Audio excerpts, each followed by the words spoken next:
El Santos. Opo.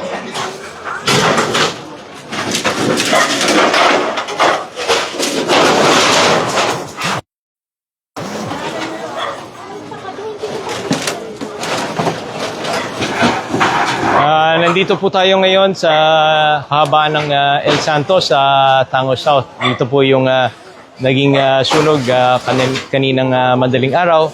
Announce lang po natin, sarado po itong ikutan po dito sa El Santos papuntang San Roque. Okay, kakaliwa na lang po tayo muna dito sa may simbahan.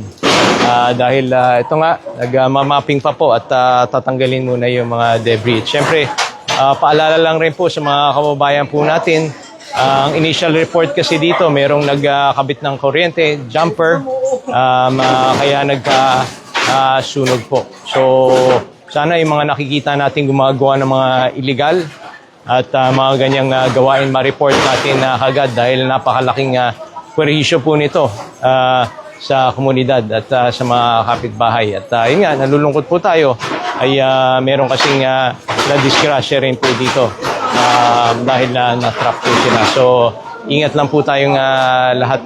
At yun po, hindi pa po pwedeng dumaan po dito. Mag-announce na lang po tayo kung kailan ba pwede. Yung mga nasunugan naman po, nandun sa evacuation center at yun, alagaan po natin. Ito yung labot nito. Ito na gasa.